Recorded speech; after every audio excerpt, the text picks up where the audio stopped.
अगर आप engineering diploma या बीएससी के स्टूडेंट हो तो दोस्तों आपको आंसर राइटिंग पता होना चाहिए। अब आपका मार्किंग स्कीम चेंज हो रहा है, 8 मार्क्स, 7 मार्क्स, 6 मार्क्स, 5 मार्क्स के क्वेश्चंस आपको आएंगे। अब इस तरह के क्वेश्चन यूनिवर्सिटी वाइज वेरी करता है। अगर आपको क्वेश्चंस आए तो अगर आपको प्रॉपर आंसर लिखना नहीं पता है तो आपका मार्क्स कम हो सकता है।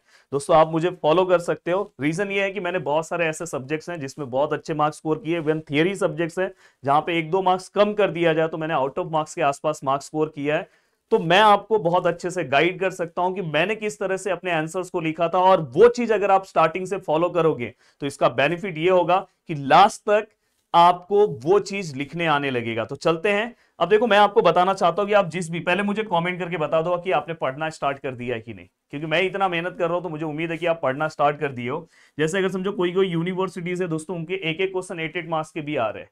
अब 8 मार्क्स के क्वेश्चन में आप समझ सकते हो कि 8 मार्क्स का अगर क्वेश्चन आ रहा है तो उसमें अगर आप कंटेंट अच्छे से नहीं लिखोगे तो आपको जाहिर सी बात है कि आपको 4 मार्क्स, 3 मार्क्स, 2 मार्क्स मिल जाएगा। फिर कितना बड़ा नुकसान हो सकता है। कोई कोई यूनिवर्सिटीज है जिनको 7 मार्क्स, बहुत सारे ऐसे यूनिवर्सिटीज जिनको 5 मार्क्स, कहीं कहीं पे दोस्तों 6 मार्क्स, इवन कुछ कुछ है जिनको 4 मार्क्स है। इतना तो मार्किंग स्कीम का पार्ट है ही है। अब यहाँ पे ये इतने सारे जो मार्क्स है दोस्तों, इस तरह के मार्किंग स्कीम के क्वेश्चंस आएंगे, क्योंकि अभी तक 12th में आप 1 मार्क्स, 2 मार्क्स, 3 मार्क्स, 4 मार्क्स के क्वेश्चंस आप सॉल्व करते थे। 1-2 क्वेश्चन बड़े मार्क्स के आ जाते थे। वो डिपेंड करता है कि आप कौन से बोर्ड से पढ़े हो। बट यहां पे दोस्तों आपको प्रॉपर आंसर राइटिंग पता होना चाहिए, जिससे आप आराम से 8 में से दोस्तों 7 मार्क्स तो आप आराम से स्कोर कर सकते हो। तो वही चीज मैं आपको सिखाने जा रहा हूं। तो मैं आपको पूरा का पूरा वीडियो खुद ड्रॉ करके, खुद बना के, किस तरह से आंसर्स लिखते हैं सब बता रहा हूं। प्लीज आप उसे फॉलो करो, देखो आपको पूरे मार्क्स मिलेंगे। चलो अब वीडियो में मैं आपको बताने जा रहा हूं, तो प्लीज आपका फोकस अब वीडियो पे हो जाना चाहिए। दोस्तों जैसे ये सपोज मेरे पास एक आंसर है। अब आप चाहे जिस भी यूनिवर्सिटी से हो, बस मैं एक आंसर आपको बता रहा हूँ, एक कॉमन आंसर है। आप चाहे जिस भी ईयर में हो, आप इस वीडियो को फॉलो कर सकते हो। जैसे देखो यहाँ पे स्ट्रेस कोरोजन लिखा है। अब स्ट्रेस कोरोजन हमारे पेपर में अलग अलग मार्क्स के लिए आ सकता है। जैसे अगर समझो यहाँ पे 2 मार्क्स के लिए क्वेश्चन पूछा है तो कोई दिक्कत नहीं, आप डायरेक्ट डिफाइन करो, एग्जाम्पल दे दो। बट कभी कभार यही क्वेश्चन यूनिवर्सिटी में 5 मार्क्स के लिए पूछा रहता है, तो आपको किस तरह से क्वेश्चन का आंसर देना है। तो देखो मैं सबसे पहले कैसे करता हूँ, देखो ये मेरा पूरा का पूरा आंसर सीट है।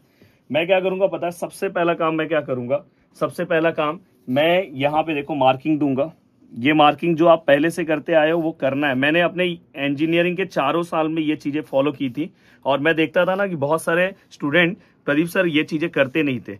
बहुत सारे स्टूडेंट पता है बस जैसे आया पेपर लिखा और चले गए। तो ये चीजें आपको फॉलो करते रहना, चाहे आप इंजीनियरिंग में हो, चाहे आप कॉलेज लेवल पे थे, स्कूल लेवल पे, तो ये चीजें आपको फॉलो करते रहना चाहिए। सर इसलिए तो आप सबसे अलग हो। Thank you so much sir. अब देखो यहाँ पे मैं चीजों को लिख रहा हूँ। सबसे पहला मैं, अब देखो यहाँ पे जो भी आप क्वेश्चन नंबर डालोगे, सपोज क्वेश्चन नंबर 1 है, और क्वेश्चन नंबर 1 का समझो ये ए है आंसर। अब यहाँ पे मुझे क्या लिखना है दोस्तों, स्ट्रेस कोरोजन। तो मैं यहाँ पे सबसे पहले हेडिंग डाल दूंगा, जो भी मेरा क्वेश्चन होगा स्ट्रेस। अब देखो मेरी राइटिंग इतनी अच्छी नहीं थी, बट मैं किस तरह से आंसर्स को लिखता था ये सबसे ज्यादा इंपॉर्टेंट था। अगर आप देखोगे तो आप मेरे से भी ज्यादा बहुत अच्छा, मेरा तो राइटिंग कुछ भी नहीं अच्छा है, पर मेरे आंसर्स जब मैं पूरा लिख देता था तो बहुत पावरफुल दिखता था। अब देखो मैं यहाँ पे स्ट्रेस कोरोजन है, तो मैं सबसे पहले ना, भले उन्होंने क्वेश्चन कुछ भी पूछा है, पर मैं सबसे पहला पॉइंट में क्या हेडिंग डालता था, डिफाइन। अब देखो डिफाइन अगर मैं यहाँ पे देखने जाऊं, प्रदीप सर एक बार आप यहाँ पे दिखाओ, यहाँ पे मैं देखने जाऊं दोस्तों, तो इसमें डिफाइन उफाइन कहीं दिख रहा है Pradeep sir?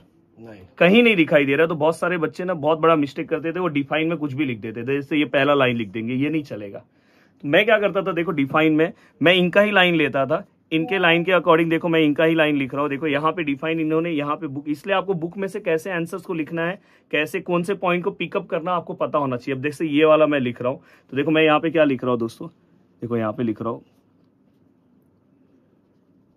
Combine effect of. थोड़ा सा मुझे प्रॉब्लम हो रहा है, यहाँ पे डिस्टर्ब हो रहा है, तो प्रॉपर लिख नहीं पा रहा हूँ, पर मैं आपको लिख के दिखा रहा हूँ कि कैमरा दोनों हैंडल करना है। स्टाइल, टेंसाइल स्ट्रेसेस,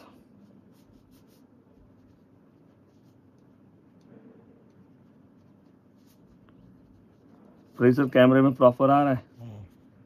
प्लीज यार कमेंट करके अप्रिशिएट बहुत करना, सब्सक्राइब भी कर देना। वो तो करना ही पड़ेगा। अब देखो मैं यहाँ पे कुछ चीजें आपको बता रहा हूँ, बस वो। अब देखो दोस्तों मैं यहाँ पे आंसर्स लिख रहा हूँ, तो देखो मैं एक सीक्वेंस फॉलो करते जा रहा हूँ। बहुत सारे बच्चे क्या करते हैं, अब देखो यहाँ पे वो क्या करेंगे पता है, ऐसे मेटल लिखेंगे, हाँ ठीक है, ये पूरा लिखा, ये गलत, ये रॉन्ग सीक्वेंस है दोस्तों। ये जो आप लिख रहे हो ना आंसर्स, ये रॉन्ग है। ये अगर आप बहुत अच्छा आंसर राइटिंग कर रहे हो, ये गैप नहीं आना चाहिए। अब देखो मैं इसी आंसर्स को देखो मैं किस तरह से लिख रहा हूँ, देखो मैं फिर से डिफाइन लिख रहा हूँ, सेम मैं देखो यहाँ पे क्या लिख रहा हूँ, देखो सेम आंसर लिख रहा हूँ, बस पहला लाइन लिख के दिखा रहा हूँ।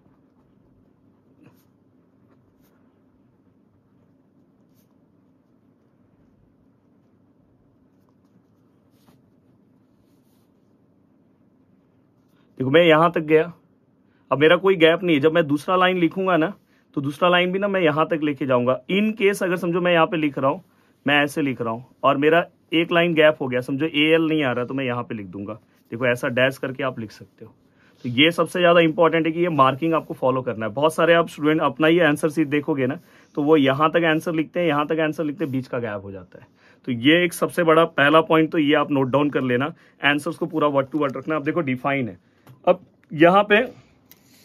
यहाँ पे अगर समझो मेरा ये है, तो यहाँ पे मेरा जो मेन वर्ड है दोस्तों, देखो यहाँ पे ये जो मेरा मेन वर्ड है, देखो ये दो वर्ड्स को मैंने क्या किया, अंडरलाइन किया। ये दो वर्ड्स को मैंने अंडरलाइन किया, तो इससे कैसे पता चला, जब पेपर चेकर रहेगा ना, उसको दिखा रहे हाँ इसका तो डेफिनेशन राइट है। वो पूरा आपका डेफिनेशन नहीं पड़ेगा, ऐसे आपको दो, पर ये कब करना पता, पेपर पूरा हो जाए उसके बाद, नहीं तो पेपर छूटने के चांसेस रहते। पता चला आप स्टार्टिंग से ये करोगे तो ये लास्ट में ये काम करना। अब देखो दोस्तों यहाँ पे अगर सपोज मुझे ये जैसे ही मैंने डिफाइन किया, अब मैं डायग्राम सपोज बनाने जा रहा हूँ। अब देखो मैं यहाँ पे एक डायग्राम बनाने जा रहा हूँ।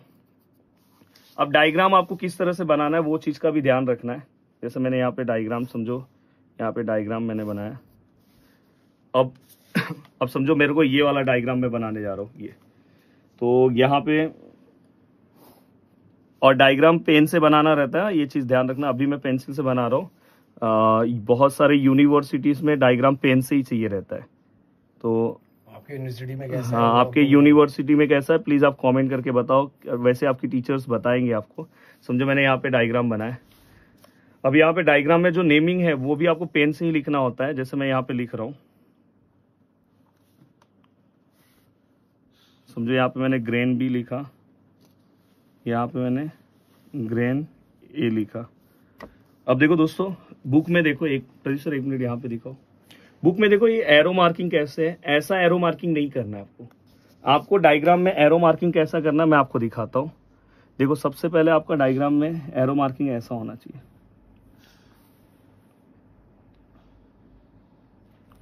और यहाँ पे जो भी है आपने समझो यहाँ पे कैथोड लिखा, फिर दूसरा एरो मार्किंग समझो यहाँ है, देखो ये, तो आपने यहाँ पे एरो मार्किंग किया। अब देखो एरो मार्किंग करते टाइम ये ऊपर के एरो मार्किंग का थोड़ा सा मेंशन रखना। जैसे आपने यहाँ पे आंसर लिखा, सपोज ये है, समझो यहाँ पे कुछ नेमिंग है, ये आपने लिखा है, दूसरा ना इसके प्रॉपर इसी के सीधे पे लेना।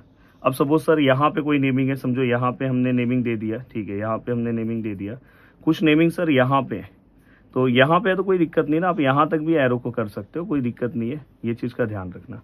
अब सर कुछ अगर पता चला सर यहाँ पे है, तो उसको आप ऐसे क्रॉस करके भी ले सकते हो दोस्तों। तो हमेशा बट याद रखना यहाँ पे और यहाँ पे आपको आंसर्स लिखना है डायग्राम ड्रॉ करते टाइम। एक सबसे बड़ा मार्क्स जब कब जाता है पता है, जब आप डायग्राम में नीचे प्रॉपर नेमिंग नहीं देते। जैसे अभी ये डायग्राम किसका है, स्ट्रेस कोरोजन का है, तो आप नीचे स्ट्रेस कोरोजन मेंशन करो। तो मैंने डायग्राम्स का भी आपको बता दिया। अब मैं कुछ चीजें आपको बताने जा रहा हूँ, दोस्तों मेरे पास यहाँ पे अगर आप देखोगे तो मुझे एग्जाम्पल्स देना है। तो some typical example of stress corrosion, पहला क्या है दोस्तों, दूसरा क्या है। अब आपको अगर समझो दो एग्जाम्पल्स देना, मैंने ये दोनों लिखा, तो मैं किस तरह से लिखूंगा पता है, देखो मैं इस आंसर्स को किस तरह से लिखूंगा, जबकि ये बुक में नहीं है, पर मैं किस तरह से लिखूंगा पता है।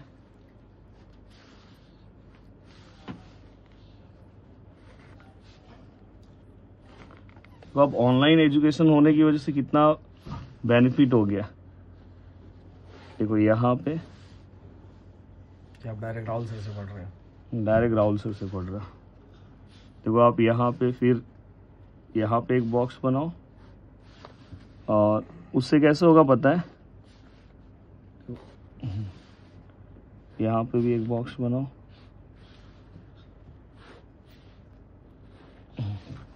अब देखो दोस्तों, अब यहाँ पे अगर समझो आपने यहाँ पे लिख दिया कि यहाँ पे समझो मैं अभी तो पेंसिल से लिख रहा हूँ, अब लिखना है एग्जाम्पल ऑन स्ट्रेस जो भी है कोरोजन। पहला आपने यहाँ पे एग्जाम्पल लिखा दोस्तों सीजनल, और दूसरा एग्जाम्पल यहाँ पे कॉस्टिक आपने लिखा, जो भी है यहाँ पे आपने लिखा। और फिर इसके बाद आप क्या करो पता है, यहाँ पे पहले वाले टाइप को आप एक्सप्लेन करो। बट सर कभी कभार ऐसा आएगा कि अगर समझो बस हमें यही क्वेश्चन है स्ट्रेस कोरोजन, तो मुझे ये दोनों में से मुझे कौन सा वाला सर आंसर लिखना चाहिए। देखो अगर आप एक टॉपर हो और सच में आपको एक टॉपर बनना है, तो मैं हमेशा ये वाला लिखूंगा। क्यों मैं ये वाला लिखूंगा आप कमेंट करके बताना, क्योंकि ये वाला मैं अगर लिखने जाऊंगा तो मुझे पूरे मार्क्स नहीं मिलेंगे। ये वाले में क्या है बेनिफिट पता है, ये तो आपको आंसर्स ये भी पता होना चाहिए कौन सा आंसर्स मैं लिखूंगा तो मुझे पूरे मार्क्स मिलेंगे। अगर ये वाला किसी बच्चे ने लिखा तो समझो अगर उसने फटाफट लिखा, जैसे देखो यहाँ पे ये इसका एग्जाम्पल पे एक पॉइंट लिखा, फिर एक दो पॉइंट इसके ऊपर लिखा, बाद में एक पॉइंट यहाँ लिखा और तीसरा पॉइंट ये मेंशन कर दिया, तो ये दोनों आंसर्स में से पढ़ते टाइम, इसलिए मैं बोल रहा हूँ बुक आपके सामने है तो पढ़ोगे कौन सा, ये वाला पढ़ो, क्योंकि ये वाला अगर हम आंसर्स लिखेंगे तो अपने को पूरा मार्क्स मिलेगा।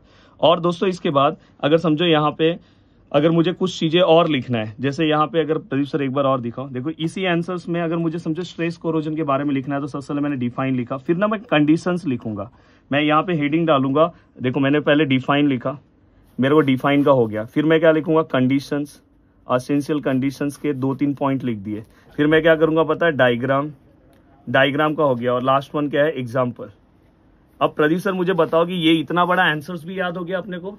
अब ये इतना बड़ा डिफाइन, कंडीशन, डायग्राम, एग्जाम्पल याद करने में इतना टाइम नहीं जाएगा, 2 मिनट में आप आंसर्स भी लर्न कर लोगे। और ये फॉर्मेट अगर आप फॉलो करोगे तो आपको 5 आउट ऑफ कुछ नहीं तो 4 मार्क्स तो आता ही है, 5 आउट ऑफ 5 भी आएगा, 4 तो मैंने ऐसे लिखा, 5 आउट ऑफ 5 भी आएगा। पॉइंट भी कम लिखना रहेगा, और पॉइंट भी कम लिखना रहेगा, पढ़ना भी कम रहेगा, और 2 मिनट में आंसर्स भी रेडी हो जाएंगे। तो ये चीज ध्यान रखना।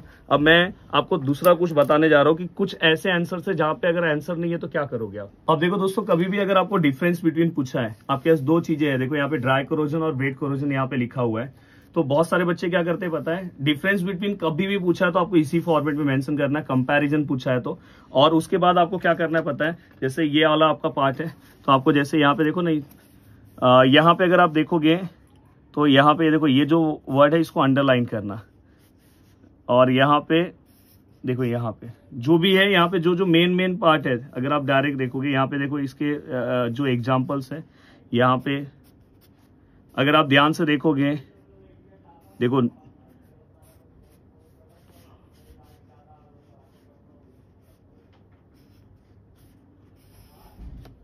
यहाँ पे तो इस चीजों का, जैसे यहाँ पे अगर आप देखोगे, देखो यहाँ पे रेट ऑफ कोरोजन, जब टीचर को पढ़ना है ना रेट ऑफ कोरोजन, डायरेक्ट उसको याद रहेगा कोरोजिव प्रोडक्ट, और रेट ऑफ कोरोजन यहाँ पे क्या है कैथोडिक प्रोडक्ट, तो आपको टीचर्स को तुरंत समझ में आएगा। और आपको इतने एग्जांपल्स देने की जरूरत नहीं है, आप बस कोई एक एग्जांपल्स के अकॉर्डिंग यहाँ पे उन्होंने जो एग्जांपल्स यहाँ पे मेंशन किया है, तो आप ये वाला भी अगर लिखोगे ना तो भी चलेगा, नीचे के पार्ट नहीं लिखोगे तो भी चलेगा, ऐसा भी आप मेंशन कर सकते हो। तो यहाँ पे बहुत ही अच्छे तरीके से मैंने सभी चीजें बताई। अब 1-2 चीजें और बता दे रहा हूँ, बस ये वीडियो एंड करूंगा। दोस्तों अब देखो आपके सामने एक क्वेश्चन है, यहाँ पे अगर आप देखोगे तो यहाँ पे कोटिंग से रिलेटेड क्वेश्चन पूछा है, हमारे बुक में इतने ही पॉइंट्स है, आपके पास डायग्राम एक बहुत अच्छा पॉइंट है।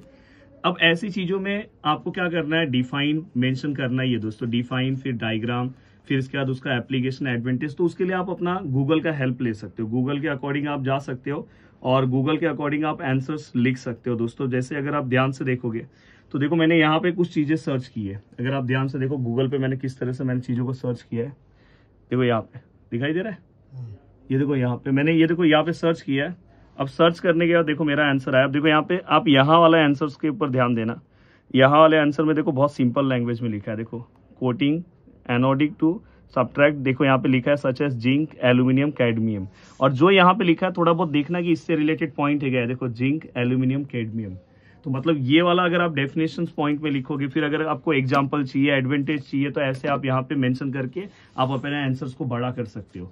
नहीं तो बहुत बच्चे क्या करेंगे पता है, यही 2-3 पॉइंट लिखेंगे और सोचेंगे मेरे को पूरा मार्क्स मिलेगा, तो ये आपकी बहुत बड़ी गलतफहमी है। चलो उम्मीद कर रहा हूं कि आपने पूरा का पूरा वीडियो देख लिया है। अब प्लीज इंप्लीमेंट करना, इसको स्टार्ट कर देना, चैनल को सब्सक्राइब कर दो, वीडियो को लाइक कर दो, लास्ट में एक कॉमेंट तो होना चाहिए यार अपने लिए।